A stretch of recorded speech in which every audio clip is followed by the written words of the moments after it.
What's up, everyone, and welcome to episode number 460 of the Action Movie Guys podcast. I'm your host, Nate, and my co-host is Alex Figueroa. And on this episode, we are starting a new franchise, which means we have to start a new alternate to go with that franchise. In this case, we're going to be doing some Nicolas Cage action movies. Now, he's not in a ton. He's got some adventure films, which we'll do later, National Treasure, and he's done some action movies. We're going to go through three of them over the next few episodes, starting off with 2002's Windtalkers. Now, this, and I'll do my fun facts and everything in a minute, but this is a John Woo directed war movie. Alex, had you ever seen this? Had you ever heard of this before this viewing? All right, you already know when it comes to war movies. Nope.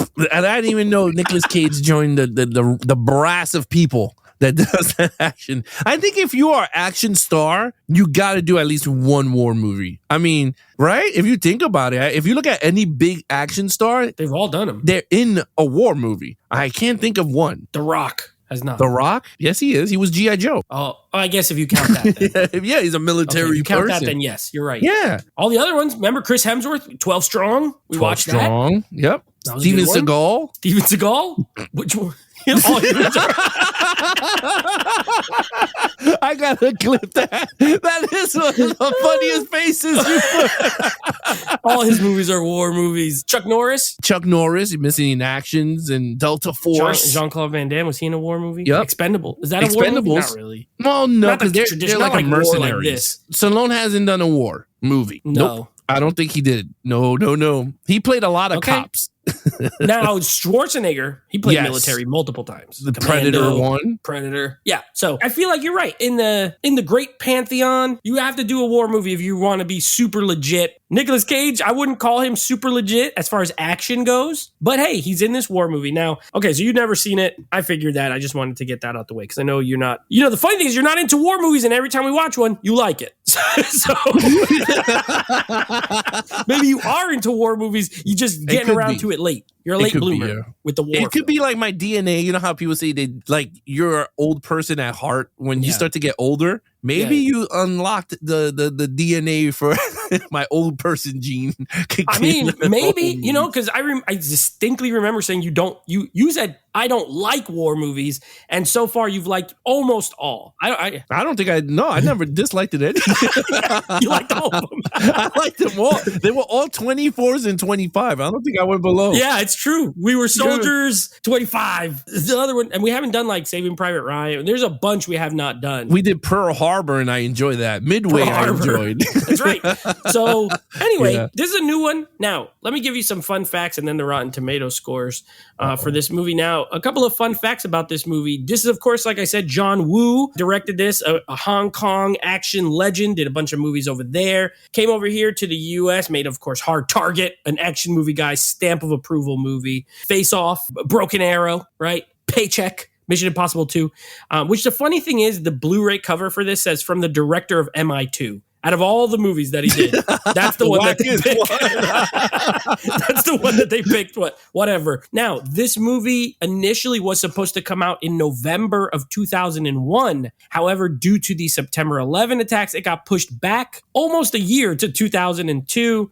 They didn't want it too close together. It literally was supposed to come out 2 months. November of 2001. It ended up coming out in June of 2020 or 2002. I'm sorry. Now, this movie was filmed in Hawaii, most of it.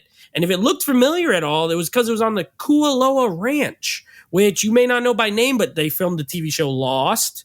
Godzilla 2014 filmed there. And of course, the amazing classic Jurassic Park, all filmed in that same ranch area. You could go visit. They do tours, like ATV tours where you could ride around and see where all the movies shot. Oh, that's cool. Yes, so they shot that here. This movie was initially rated NC-17. Now, they had to cut 21 minutes of footage to get it down to rated R. There is a director's cut DVD available, and there is also a Blu-ray, I think, from MVD. They put out a Blu-ray that has the director's cut. That is 153 minutes. The version Alex and I are doing are the theatrical version, 134 minutes, so a little over 21 minutes shorter. But apparently it was even more violent, and the movie's kind of violent, even the R-rated one. So makes sense. Yeah, I don't even know what's in there that made it NC-17, but I mean, whatever. It could be a lot of beheadings and a lot of body parts because John Woo is like known for showing. I mean, the first 5 minutes of this movie, that guy gets his hand chopped off when he's got the gun. He's like, with the sword. Anyway, the last thing I wanted to mention was John Woo talking about this movie, and this is kind of interesting. He said, the main themes of Windtalkers are friendship and understanding. Unfortunately, the studio, which was MGM at the time that produced it, wanted a John Wayne movie. So they wanted a typical American hero film with explosions every few minutes. I had to make them understand that that wasn't the story about heroes. So it's a story about a man and his own demons trying to redeem himself from war. I made the movie that way, but some people in the studio didn't appreciate it. And in the end, I guess, neither did the audience. This was a notorious failure at the box office. Had a $115 million budget, only made $77 million worldwide. So a flop, and a movie that John Woo said he really liked and still likes a lot, but kind of didn't hit with audiences. And you could tell that from the Rotten Tomatoes scores, Alex, because this has a 32% critic score and just a 50% audience score, which, I mean, it's half and half for audiences, but it's not fresh on either one. I'm very shocked. Yeah. I was going to say, do you find these numbers kind of... I'm shocked with the critics because this looked like a critically acclaimed movie. Like, I thought the critics would be all over this and the audience would be at the 32. Oh, okay. So flip-flop those, basically. Like a flip-flop. I would have been like, oh, yeah, that's kind of, but this is kind of shocking. At the end of the day, I think it's shocking. Yeah, this was a first-time watch for me as well. This is one of those movies that I own it, and I knew of it. It was always kind of like floating around, and I'm familiar with it, and I know the story behind it, and I know John Woo, and I know like Adam Beach, the Native American actor that's in this, and Nicolas. Like, I know the whole premise. I just never got around to like sitting and watching it. So that's part of the reason I put it on, so that we can both do a first-time watch here. So yeah, let's get right into it. Now, this is, and I'm interested to see what you say here on this. So the lead character is ultimately Nicolas Cage. He plays Sergeant Joe Enders. Okay. And is sort of, I kind of co-lead Adam Beach, of course, Native American actor who plays Pirate Ben Yazzie. Yazzie? I don't even know. It looks like Yahtzee. I think it's just Yazzie, though. Yeah, as the code talker Native American guy. So take it away. What did you think? Okay, so I felt like Nicolas Cage was miscasted in this. I could see why, because back then he was a hot commodity. Nicolas Cage is still a great actor. I don't know in terms of this movie. I think if it was like another actor, it would have been, to me, it would have been way better. But with that said, we have Nicolas Cage. Nicolas Cage is actually really good in this movie. I just wish it was someone else.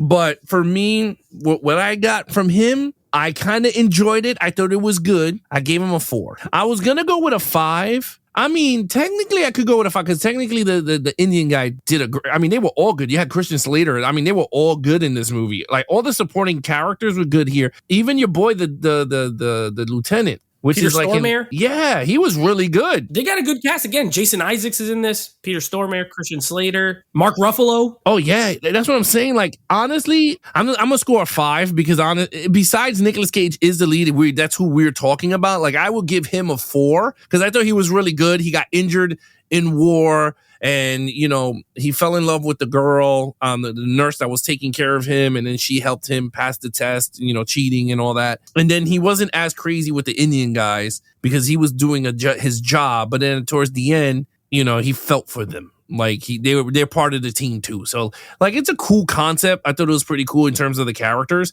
but in terms of a nutshell, yeah, I'm giving them a 5 because honestly, it's a group effort in this story. And I thought it was really cool. And I love the Navajo guys. They were really good. The other guy too, him and Christian Slater to me was the better part of the characters. I felt more for them than Nicolas Cage and his one. And I don't know if you agree with me. Like, you ever seen like those movies that when they force a partner upon someone, they always do stupid shit, and then you go, really? Like when he was doing with the food, he dropped the coffee and then he spilled the coffee in his food. Yeah, I felt like you didn't need to do that to have their like banter, to start them off on a rocky, exactly. Rocky footing. Yeah, like me meeting you like at Disney and I drop your drink, like you're gonna fucking want to punch me in the face. Like, you're not gonna be like, yeah, you friends. Drop my drink and then pour your drink on my mac and cheese. Yes, and you're not gonna like grab my food. You're literally gonna punch me in the face. Like, bro, I just paid for this. Like, so I didn't like that. So I would have like deducted that if it was just them two. But I kind of liked the Christian Slater's character and the other guy because they felt like more, I mean, to me, I felt more attached to them than those two, but I get it. But I gave it a 5, though. I think the ensemble of the group, I thought they were really good. All right. Well, you know what? I gave them a 3. You said something just now that really I agree with 100%. The fact that you kind of enjoy or feel more attached to other characters than the main characters is kind of like, for me, it's like a little bit of an issue. Like, okay, if I'm following these two, I should like these two that much. And I will say, I do like Adam Beach's character, Ben, the Navajo. Yes. Yeah. The mistake here was not making him the lead. Yes. The mistake was making Nicolas Cage the lead. Christian Slater should have. They should have switched. If they switched him, I would have gave it a 5. I'm not even lying. Because I liked him. I like the stuff when he's like talking about his son. Even on that, like that scene is great where he's writing the letter and Nicolas Cage's like, put it away. Like he's getting mad at him. And he's like, hey, I wasn't going to send it. Like I was going to read it to him when I get home. He started talking about his family. He says his son's name is George Washington, and the wife. And I think it's a really good performance. But I think it's a more interesting character than what they gave Nicolas Cage to do. When you kind of look into that John Woo quote about them wanting him to make a John Wayne movie, that's kind of like what Nicolas Cage is. Like he's just army guy, Yeah. He falls in love with a girl. They don't really show it. Their love is based off he got up and walked that one time and then she helped him cheat on a test. That's literally all you get as far as like their relationship. I wish they did a little more. Remember like Hacksaw Ridge where Andrew Garfield and the girl like in the beginning? It's only like 15 minutes, but like they set up where you're like, okay, they fall in love. Here it was like a little whatever. And then Nicolas Cage is just sort of, I agree with you on that too. I think he's miscast. I don't dislike Nicolas Cage as an actor. Yeah. I don't think this was the role for him. I thought Christian Slater was actually good. I wouldn't have minded him playing the main guy. Can he do the tortured veteran guy? I don't know. But either way, that character should have been a side character to the Navajo. So that's why I gave it a 3. I don't think it's bad by any means. Yeah. But I think like Ben gets a lot of screen time, but he's still technically not the main. He's not the main star. Like Nicolas Cage is the one that gets the heroic moments. He's the one who saves him at the end and then dies sacrificing, like that whole thing. Whereas that, to me, not that they had to kill the Native American guy, but like he should have been the main star. So a little bit of a missed opportunity there, but I don't disagree with, I agree with almost everything you said. I think you're right. And that's the thing, like I was saying, I felt like I was more attached to Christian. Like you're right, they should have flopped. Yeah. The reason why I was attached to more to Christian Slater's, I always liked the characters that defend those guys. Like for instance, like when they were picking on them and they were playing poker. Yeah. And I was like, you know what? I always like those characters because you're like, bro, you don't need to be a dick. He's helping you guys out. It's not like, like, what do you want this guy to do? And I know it's based on whatever real story or whatever, but I was just like, I felt more for those type of characters where Nicolas Cage didn't help the guy, even when the guy was like picking on him in the water. And that's what pissed me off. And I don't know, again, I know this is acting or whatever, it's a movie or whatever, but it got me really tight because I'm like, you have to protect him, and you have your own men making fun of him, punching him, and then these guys are fighting. Whereas Christian Slater wasn't even in those scenes because you could feel like if he was there, he would have interfered. He would have been like, yo, bro, what the hell are you doing? Like, he's part of the group too. So that's the thing. Like, I can see the differences between the people between those. And I guess that's why I was leaning more towards Christian Slater. Like, I got really tight when they killed him and he got beheaded. It's like, son of a bitch. Like, why? You know, but I get it. But yeah, I agree. I would have, again, I went the ensemble route. Yeah, of course. And a 3, and I guess 3 or 4, I agree with you. I would have did I would have did Nicolas Cage out of 3 too. Like, I kind of makes sense. Yeah, he was miscast. He didn't. Totally. He was like so like solemn and quiet. And he was doing a Nicolas Cage acting. Look for him. Yeah. He's an over the top kind of person. Yeah. Let him do that, and I think he's better. Yeah, I agree. Yeah, but either way, I did like Ben's character a lot. I wish he was the main star. Yeah. Okay, villain now. Okay, the Japanese are the villain because it's a war movie, and we're not saying all Japanese people are villains, but in this movie, we are following the Americans. They're the villains, and also that guy, Noah Emmerich's character, who's just a racist, who the one who fights him. Yeah, because he says he looks Japanese, and then he fights like, I thought he was Japanese. I hated that guy so much. He's annoying in every movie. He was annoying in Pride and Glory. He was annoying. I mean, he was supposed to be the good brother. He's still annoying. And he's just annoying. Okay, so what did you think of the villain? They were good. I mean, again, so this is the problem that I have with war movies. Yeah. Certain war movies I could give 5 to because you have, they're up front, right? You get to see more of their strategy, what they're doing, and, how they're going to combat stuff. Like, We Were Soldiers, I gave it a 5 because you saw, I mean, they did everything they had could. That one general guy who they kept showing. Yeah. And they showed him giving strategy. So I gave the 5 to that. Pearl Harbor, we gave it a 5 because you got to see them plan they and won that fight. Yeah, so you can't give them a 2 because they literally did their due diligence, went to attack. This one, it's really hard for me to give a high score. While they were formidable, they were good. I mean, again, this is war, but in terms of movie logic, they were doing villainy things, but we wasn't following that sergeant that was telling them where to go. Like, a perfect example, towards the end, when they were going up the mountain, right? They told them to go up the mountain and they all get ambushed. I can't go, this is a 5, because I wanted to see it from their point of view. Someone going, saying whatever. And so with that said, I gave them a 3.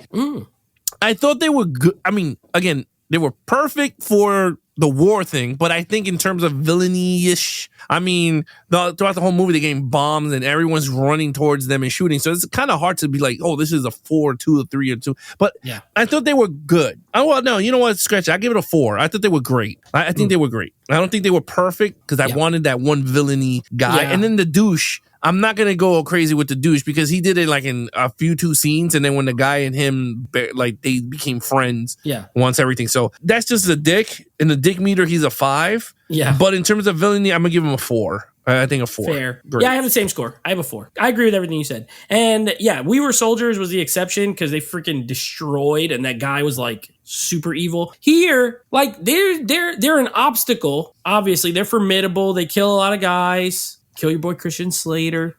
Yeah. But then there's also like other obstacles because then you have that racist guy that's an obstacle to Ben. And then you also have that scene where the Americans are doing friendly fire. They're shooting their own guys. Dude. Oh, yeah. I was like, what the heck? How did this even happen? But then you gotta pretend to be Japanese and take Nicolas Cage to the other side. And so I agree. I gave it a 4. It's tough. It's hard to do war movies. Usually it's like this. You have your good guys, which is usually the Americans. This is our Hollywood movies. And then you have the bad guys, which are the other ones that they're fighting. And to me, a 5 is literally if they win or if they have like a head guy that you're like, oh, this guy. Every time they show this guy on screen, I hate this guy. Even if he doesn't do much and he's leading the evil army.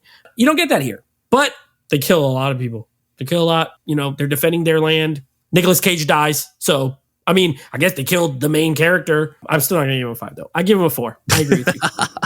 All right. I think I might know where you're going to go with this. Action scenes. Oh, that's a 5. But I was going to go with a 4, but at the end of the movie, I was like, you know what? John Woo. Okay, one thing that John Woo does is like sometimes does this slow motion shit in John Woo movies that like irked me. And birds. And doves. Yeah. This movie didn't have doves and it didn't have slow motion. So for me, he used his directing chops, and I was like, you know what? That is his forte, his action. And he did a hell of a job in the action sequences. The ambush scene looked fantastic. The only thing that was wonky was them keep running into the building trying to get the guys, and they were shooting. Like, to me, I was just like, oh, that's so comical TV shows type thing. But again, when they invaded the town, I thought that was pretty cool sequence. I mean, that caught me off surprise. I mean, this damn thing was so loud. When the bomb went off, I jumped. I was like, what the? Like, it really caught me off guard on that one. Even when they hit the guy with the flamethrower. When they shot him in the back and he blew up, I was like, oh, damn, he saved the kid? I thought that was a cool shot. I mean, there was a lot of cool sequences. At the beginning with Nicolas Cage, them getting ambushed, and then he jumped on a grenade or whatever. They threw a grenade and he got hit with it. He goes, mass slow motion. He just gets like, he looked like that thing landed on his face and he just got like a little scar here. And like on his That's how hot it was. Yeah. Like he got hit with like debris. It just burned him a little bit and he's deaf. I thought he was dead. He should have died. He's in the beginning of the movie. My thing is, they would have never put him back in war. No. After that, no. They just give him that little ear test. And he's like, all right, he could hear. You're going to have the most important job. You're going to take care of this Navajo guy. These guys know the secret code. They cannot be captured. They're very important. We're going to put this deaf guy on. You're going to guard him. Okay. Imagine he would have said, what? Like, what did you just say? Oh, I mean, yeah. Good. Yeah. What's the mission? No, all jokes aside, the action is spectacular in this film. So I'm going to give it a 5. I thought it was shot very well. Yeah, I agree. I gave it a 5. I think when it comes to this, John Woo, you're right. He doesn't rely on most of his Hollywood sensibilities where it's like, because not all his Hong Kong movies have that, but they started a lot with like Hard Boiled and the Chow Yun Fat movies. And there it was cool because it was new. Like that wasn't common. By the time he got to Hollywood, it was not new anymore. Like now everybody, like John Woo was so influential that then him making movies seemed like he was copying other people, even though they copied him, if that makes sense. No, it makes sense. Yeah, so he almost had to like come up with something different. I wouldn't say this is different, but he does not rely on the slow motion. There is a lot of, especially early on, like there's like a lot of handheld camera work, which I liked. Like it makes you feel like that first opening action scene, like he's like, whoever the cameraman is right in there with the camera when the dude's like chops off his hand and the camera cuts it. I was like, this is not like a normal John Woo action movie. But the level of just, I mean, so many people die in this. And it's almost all practical. Stuff's exploding. Stuff's being set on fire. There is some CGI. They said that some of the planes, there's a scene with some of the planes, but I mean, whoop-de-doo, it looks fine. Oh, yeah. You know, but everything else practical, like the tanks, they blew them up. They set them on fire. They did all this stuff. So, and there's stuntmen getting put on fire, which, you know, we saw recently Ballerina, and there's a flamethrower scene in that, and it's amazing. But this got some good flamethrower scenes too, like really good. So I give it a 5. I think the action, and this is going to be weird to say because we're an action podcast, but almost to the detriment of the movie, the action's the best part of this movie. And I say that in like there should have been other things that were better. Yeah. And at the end of the day, the action is what sticks out the most. It's really good. It's really, really good.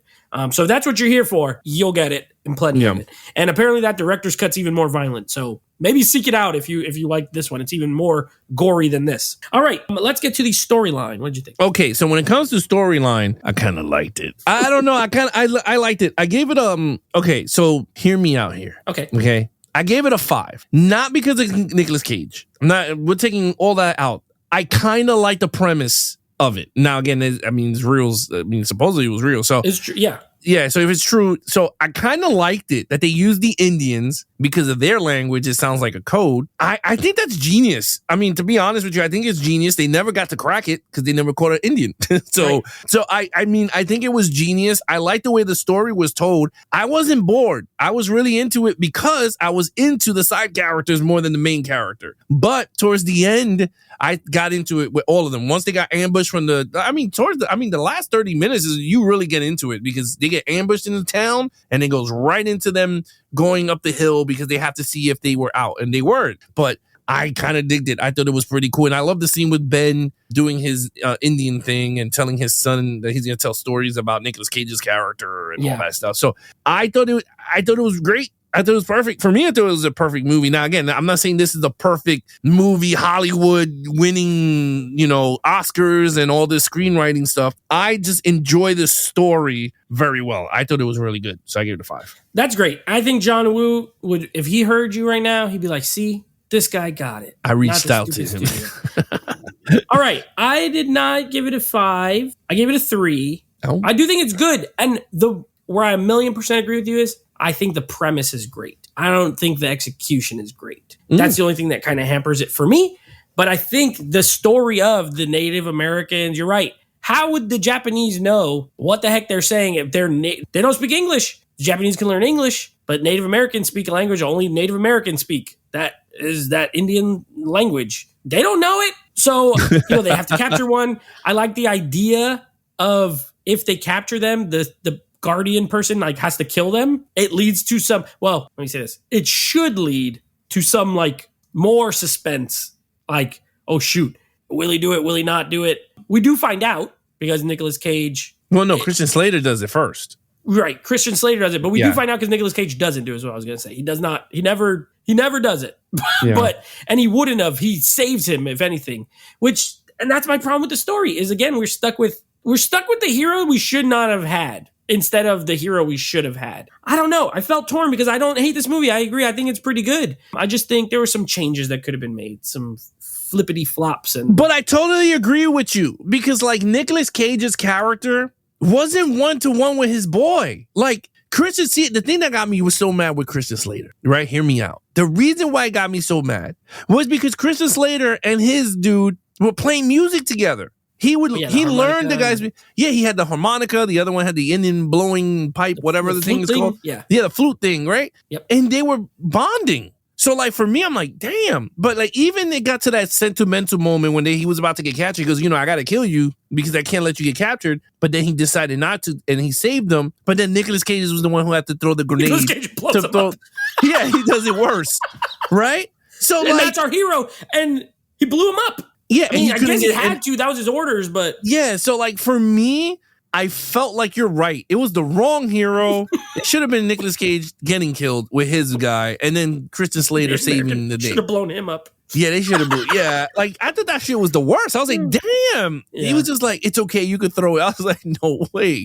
Like, don't throw it. Let them capture me. Like, I was like, Nope. Like, I don't know. I agree with you though. It should have I feel like there should have been more scenes though. Like, it should have been more scary. Like, are they going to capture one of them, and are they going to be able to kill him? And Christian Slater couldn't do it. I liked that one time it happens, but I feel like I wish there was a little more of that sort of, not cat and mouse, but like that suspense of like, are they going to get him? And that's why you needed the villain, because then with the villain could have said in Japanese, we need to capture those those two guys. We have to bring in to break the code. And then when we're like, and whoop, so there you go. This all factors in. Could have been better. You're right.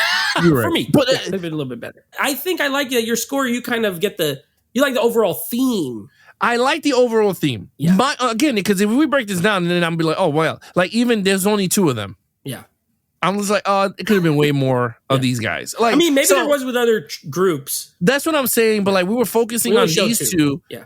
Well, they had more in the test when they were taking the test, and these two were the most fastest to crack the code, the friends. Yeah. So again, like in the long scheme, perfect. I think it was again the execution of everything. I thought it was perfect. But I think in grand, like the whole grand storyline, to me, I thought it was perfect. But if we break it down like you, I totally agree why you gave it your score. Yeah, at that. Okay. All right. Very good. Overall, what's your overall score for this movie? So overall, I really like this movie a lot. And again, it's not up there with the We Were Soldiers, like the ones that we did that really stuck out to me. That was like, wow, The Patriot with Mel Gibson, another Mel Gibson movie. Yeah. That I really dig The Patriot. I really dig We Were Soldiers. There was another one that we did. I was like really into it. A war movie. It was another war movie that we did. I gave it like 5s because I was like, this is like amazing. But anyway, I don't feel like it's up there because the lead character, right? Mel Gibson was one of the leads in We Were Soldiers, because that was an ensemble. I mean, amazing ensemble. Then The Patriot, Mel Gibson, or Heath even Ledger. like what's his face, Andrew Garfield in like Hacksaw Ridge. Like he was like, did we do that movie? Andrew Garfield. No, I'm saying, did we do that Hacksaw Ridge? I don't even think we did that movie yet. I don't even remember. See, we did so many. We did it for Mel Gibson director spotlight. That's what I'm saying. That's why I remember it. Like that movie. But that's a lead character that like you want to follow. Yes. You don't want him to die. You want him to win. You know? Like even when he like, and that is a lot of like the way Mel Gibson shot that movie. It was very suspenseful because the minute he starts picking up people, I mean, dudes could snipe him. Like these dudes were. So again, there was a lot going on for you to be invested. This movie, for me, phenomenal movie. Very great, but Nicolas Cage was not the lead for me. It was not. And do so, I gave it a 4. I think it's a great movie, Nate. I'm telling you, if this was played by any other person in 2002, I don't care who it was, but not Nicolas Cage, I would have been like, this is a 5. I would have gave it a 5 off the bat. I would have been like, you know what? Because of the storyline, leave every other character. Just change Nicolas Cage to somebody else. I don't care if it was even Heath Ledger playing the damn guy at this time. I think I would have given it a 5. So yeah, I gave it a 4. Okay. Overall. That's fair. I'm trying to look. In 2002, 23 years ago. No, I agree. 23 years ago, I feel like they needed someone who was like a little older than Nicolas Cage. A little older. Because, they said that thing of like they wanted to make a John Wayne movie. I feel like John Wayne was always old. You know what I mean? Oh, that's true. And if they would have got someone who's like, all right, look, this is like your one last mission type of thing. This is your one last hurrah. Ooh. Yeah, who was like 45 in 2002? That's what I need to know. I don't know, but they need to be 45. That would have been a better lead. Well, we got to look at old legends. You got to look at someone who's like 70 or 60 something now, and then have them play it 20 years ago. Who's an old legend that you go, man, I don't know. Well, Nicholas, I mean, Mel Gibson. But I still think like even that. Well, yeah, he would have been in his 40s, but Mel Gibson would have been good. Yeah, no, I agree. And everything. Mel Gibson would have been good. Gerard Butler. Who? No, not Gerard Uncle Butler. Jerry. Uncle Jerry. Uncle Jerry. No. Yeah. Okay. Look, here we go. Top male actors in their 60s. These are people who are now 60. Okay. Well, apparently the first one that comes up is Nicolas Cage. So maybe he was the right age, but he just didn't. To me, he didn't seem it. You know what I mean? Woody Harrelson. Nope. Russell Crowe. Oh, he has that Australian accent. Did he ever play an American? He can do American good. Russell Crowe. Okay, we'll put that on. We pin Mel that. Gibson is on this list. Brad Pitt is on this list. Okay, Brad Pitt, I can see because he was great. I can see Brad Pitt. Yeah. Oh yeah. I can see Pitt. Honestly, I can see the Pitt now. Was that the war movie you liked a lot? Fury. That's what it was in the tank. Yeah. Yes. That was a really good. And you know what? I'm an undercover David Ayer fan. I think I'm noticing that. Eddie Murphy. He's in his 60s. No. Tom Cruise. Nope. Keanu Reeves. No. Nope. I'm trying to think. I'm trying to see if there's any more actor. Like I think you said it right. Brad Pitt. I think Brad Pitt. Gary Oldman. No. Kevin Bacon. No, I love Kevin Bacon, but no. Viggo Mortensen. Viggo Mortensen might be pretty good. He could have been really good for this role. He could have been good. Jason Isaacs, who was in this movie. Could have played, guy, but he's not. Could have played. Wait, but he has that villain face, though. Yeah, exactly. He's a villain face. George Clooney. No, I think we got a couple of other. Oh, my boy, here it is. This is the perfect Forrest Whitaker, the greatest. You know, it's funny. You could do Denzel. Denzel could have done it. Yeah. Easy. It doesn't have to be a white guy. Anyway, they needed someone a little more seasoned, is what I even though Nicolas Cage apparently fits the age bracket, I didn't feel it. Okay, I gave the movie a 3. I think it's good. Overall, I think it's good. I think there's flaws. I think it's like one of those movies that's like good but flawed. You know what I mean? And the action holds it for me. Like the war scenes are really good, and the Native American, like Adam Beach, I really like him in this. Like I could watch it for him and his performance and his sort of just. I love even that part. Like it's pretty towards the middle maybe, and he's like like why are you. Like, when the guy, I think it's when he's like bullying him or whatever. And he's like, why are you here? Whatever. He's like, I want to fight for my country. Like, and their country, it was their country first. So, the fact that he's still willing to do that, even with all that Native Americans had to deal with, even to that point, I liked him a lot. I just wish he was the main. It just irks me so much that they didn't do that. But I don't think it's a bad movie. I think it's good. And there is a certain entertainment value to it with John Woo directing. Well, with the action scenes, and it feels very big and stuff like that. The score is pretty good too. Who did the score? Is it James Horner? I think did the score for this. I think he did. I'm pretty sure it was James Horner. But anyway, really good music as well. Well directed, good cast. It has a lot of good things going for it. So yeah, but at the end of the day, I feel like it was a missed opportunity to be a great movie. You're right. James Horner is the James Horner. Okay, yeah, and he's good. Yeah. He does good stuff. Anyway, 3 for me, 4 for you. What's your total points? It's a 23 out of 25. My first war movie that's under, because we did Tears of the Sun. I like that one too. Oh yeah, I remember. Yep. And we didn't do Heart's War. I don't think we did that one. We have not done that. That war month, I think, was Tears of the Sun, Fury, 12 Strong. Something. There was else. Another one. Yeah. Something. But anyway, with that said, I think this is the first one below. Yeah. But yeah. Well, we got more war movies in the future. Don't you worry. As a matter of fact, I have a whole list of war movies that we have not done, including Hacksaw Ridge, Glory, Platoon, Defiance, 1917, American Sniper. We haven't done any of those movies. And that doesn't even go back to old movies like Battle of the Bulge and the Green Berets and all those kind of movies. So there's plenty that will be coming in the future. What is your total? Oh, you said 23? I gave 23 this an 18. Okay. Yeah, I'm at 18. I like it. It's good. Could have been better. Okay, here's what we got coming up next. Clash of the Titans remake will be the next episode of the Action Movie Guys podcast that you will hear. And then the next Nicolas Cage movie. This is a Nicolas Cage classic. I think when people think of Nicolas Cage, this got to be one of the top 3 movies that come to your head, and that is going to be a 90s gem, Con Air, starring Nicolas Cage and the great John Malkovich. So we'll be doing some Con Air as well. Yeah, I have not seen that movie in ages. It's not one that I rewatch. Yeah. But I feel like I've seen it twice, and both times I was like, I like this movie. I just don't rewatch it, but it's good. Yeah, he has like the long hair and the tank top. Yeah. There's the long hair. Yeah, he comes out. It has that song. What was that song from the? Is it Leanne Rimes? Was on the sound. This was like in the 90s when like Armageddon had that Aerosmith song. All these action movies had like this love ballad. I'm pretty sure Leanne Rimes did the one for Con Air. Is that the one? You're the one I want. No, that's Shania Twain. Oh, I think it's How Can I Live Without You? Or How Can I Live? Yeah, it's that song. I'm pretty sure that's from Con Air. You sure? I don't remember that song for that. All right, I'm gonna go with 98%. Before we hang up, let's let the people know. Let me just see something. Is it music? The film featured the Diane Warren penned Leanne Rimes hit single "How Do I Live." Oh my god! Now it was performed by Trisha Yearwood for the movie, but I also think Leanne Rimes. I remember her version was the big one. So yes, that movie is from this. Oh wow! Okay, wow. It really fits this movie. Let me tell you that you knew that it was the main song of the song. Why would these 90s action movies have these love ballads as their? That's true. Aerosmith was like, I don't want to close my eyes. You know why? Because this movie came out when I was like 10 or 11, and I remember the music video, and like it had Con Air clips in it. I was like, what the heck? He's there with the long hair, flowing in the wind, holding the bunny.